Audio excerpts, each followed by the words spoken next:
All right, what is going on, everybody? Welcome back to another episode. I'm your host, Cobra Trading. Thanks for joining me today. There has been a lot of volatility with Bitcoin. So today we're going to go over exactly what I think is going to be happening moving into this, what is typically a low volume weekend, and what I expect for the next week. I want to keep this short to 10 minutes, no frills. So let's hop right into it. But just before we do, make sure that you smash that like and subscribe button so that you don't miss out on any analysis or free tutorials that I give here on the channel. And make sure that you check the links down in the description below for all the helpful stuff, as well as a link to get into the Discord community where I post most of my charts and analysis and all that stuff.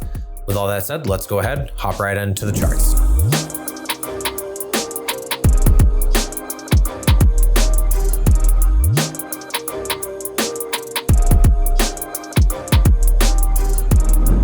All right, so the very first thing I want to go over is the weekly chart. Let's go ahead and hop right into it. We are seeing really expanded, like weekly divergence here. I'm not exactly sure how relevant this is, considering it's taken place over such a long period of time now. But in general, we do have bullish volume here. The KMAC is in bullish territory. So the indicators are, for the most part, looking good, but I'm not really too thrilled about all of this movement to the top side with lots and lots of profit taking and or shorting up here at these tops with decreasing volume of the last couple of weeks. That's normally not what you want to see coming into a continuation for a potentially parabolic move.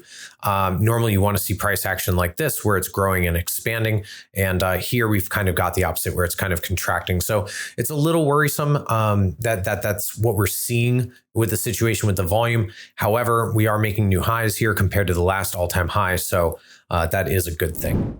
So coming down to a daily chart, this is pretty much where we stand. And again, very, very low volume here. You can see on the daily chart, and most of it has been bearish up here at our top. You can see that this divergence or whatever is starting to play out, how we're getting some downside here. That was pretty much expected. And for the most part, we're basically consolidating in this previous all-time high range. So these boxes are literally at the same level.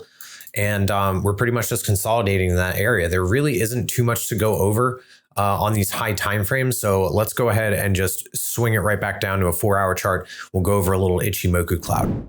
All right, so on our Ichimoku Cloud, we actually have a pretty good amount of stuff going on, right? So clearly we've got our bullishness here, shown by the fact that we're above the cloud in general. We're above, or we were above at least most of our EMAs, as well as our Tenkin and our Kijinsen line.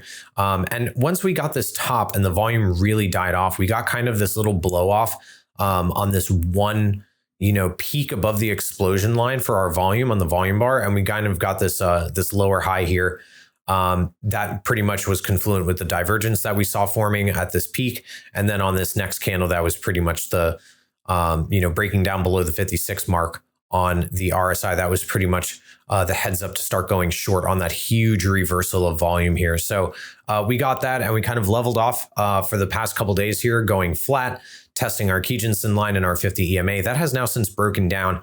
And now we are testing not only the bottom of the cloud, but the 100 EMA on the 4-hour chart as well. So we do have RSI and our KMAC, the other indicators, are still looking bearish here.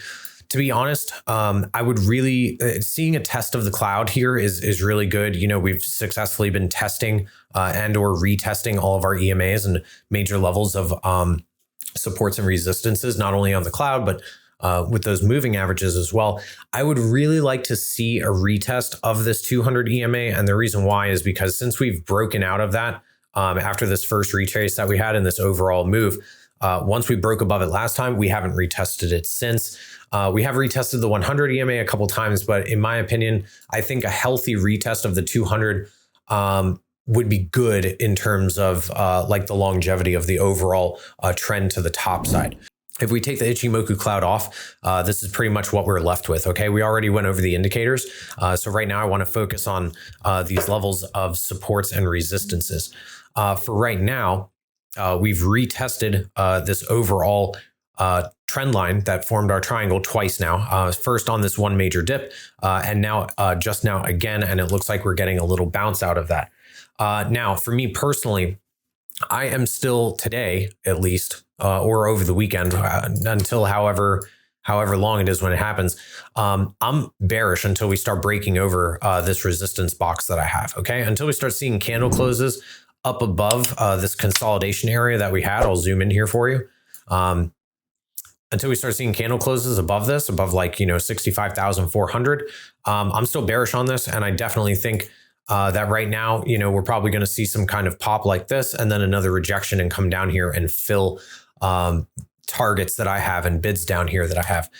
Now, why do I think that? So there are a couple reasons. And the main reason why is you guys know that I love looking for confluence, right? So I'm going to depict this on the 4-hour chart. And then we'll go over some liquidation levels for the day real quickly. I don't want to get too much into lower timeframes because by the time I edit and post the video, it's going to kind of be irrelevant by then. So what I'm going to do instead is show you the relationships that I found with some fibs. So the first one I found was of this smaller trend that we have right now, this correction. If you measure from the top to the bottom of the wick and then to our retrace here, you can see that we have our golden pocket here right at this level of support that I've had drawn for weeks now. So there's one. And then if you measure this overall last pop that we had, this overall move from our low to high, we have another golden pocket here. Okay, so the last time that in the Discord group, if you want to get in on that, by the way, the links are in the description below, check it out.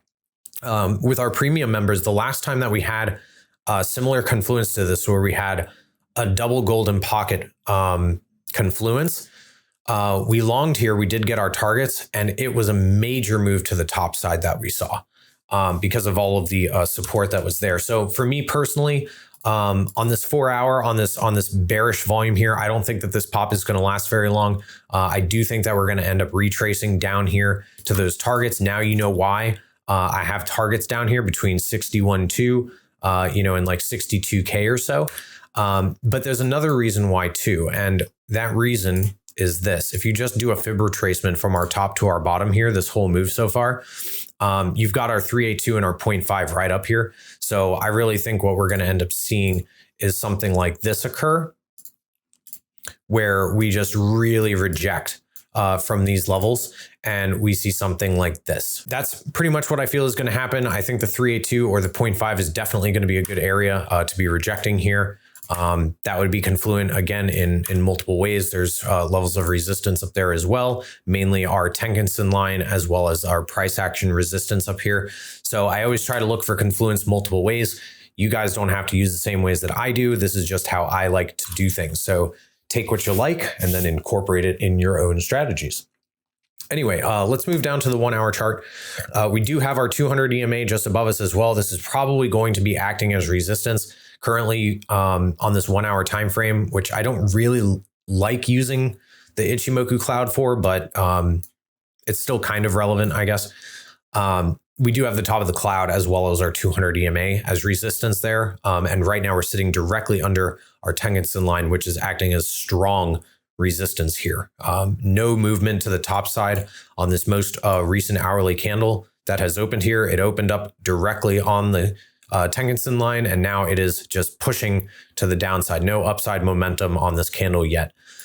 So again, just more confluence there. We've got our Kijun line on the 1-hour directly inside of our major resistance there for the price action. So we can go ahead and get rid of this. And that's basically how I'm feeling about this right now. Our indicators and stuff, very, very low volume and or bearish volume here.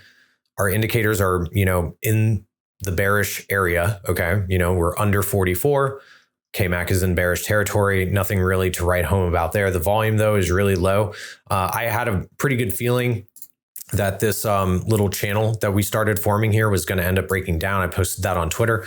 And I still do have this target in mind to be hitting this support zone. I really do think that we're going to get that. We didn't get a full one-to-one V-shaped recovery here. So I'm thinking that even if we do move up further, I'm thinking it's not going to be very much farther. And then we reject and come down for one last leg here. If we switch over to the BitMEX liquidity chart here, you can see that we still have a pretty significant liquidity pool of 25, 50, and 100x longs to be liquidated down here between 62,222 and 60,755.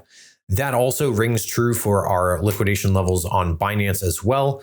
And we also have another liquidity pool down here past our prior lows. Okay, so as more people get confident and they start longing higher and higher up, it's going to be there's going to be more orders in here to stand getting liquidated. So I think that for right now, in the very short term, we probably move up to about 64,000, sweep this 100x short, and then the price will probably end up collapsing. We'll snag these couple orders. And then as we move into the weekend on low volume, the price will probably end up grinding down lower. And then we stand a good chance of taking out this liquidity, which is right around 62,000. That lines up pretty well with all of this liquidity that's on BitMEX as well. So lots of confluence here in terms of supports and resistances. The fear and greed index is still way above, 74. It was 75 until yesterday. So, this, in my opinion, is still a little bit high to keep really going, to see some parabolic continuation from this. This needs to be a lot lower, in my opinion. The higher that this is when we start a parabolic move, the shorter the parabolic move is going to be. Like, it's going to be very quick lived if this isn't, down in the 60s or 50s. Okay. So with the social index cranked all the way up and the market order flow up and the greed index really cranked up, this just doesn't really feel like it's over to me yet. So where are my targets for a long if I'm planning on going long at this green box? Well, we can figure that out by measuring from here to here and then down to here, which is where we are assuming that this move is going to end up finishing, is in this area here. So my first target would be an equal high of 68,800.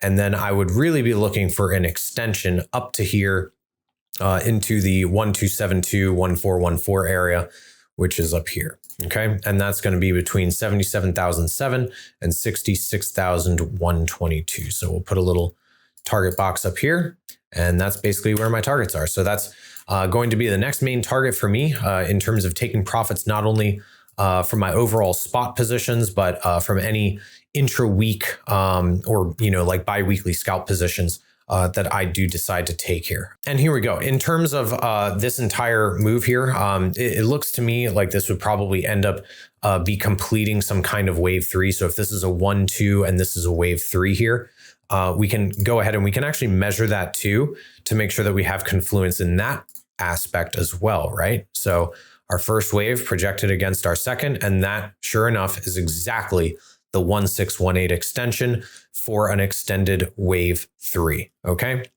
So given that all this is correct, if you're an Elliott wave chartist, this is exactly how you would be measuring your waves here. You would take this low to this high.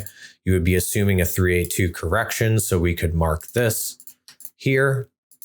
And then you can do the exact same thing, projecting your very last wave and saying, okay, our low, our high,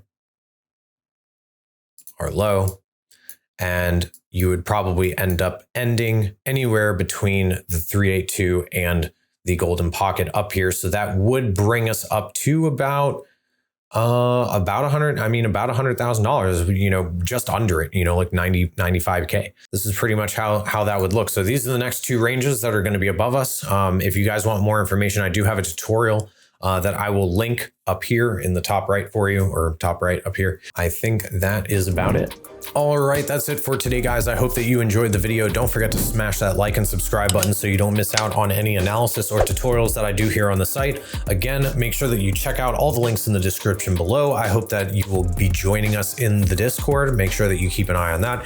And pretty soon, probably before Thanksgiving or maybe just a little after, I'm going to have a very big announcement on a special project that I have been working on. So make sure that you subscribe so that you stay tuned for that and you know what it is, because it's going to be amazing. I'm super excited for this for you guys. Okay. So with all that said, I hope you guys have a wonderful weekend, and until next time, happy trading.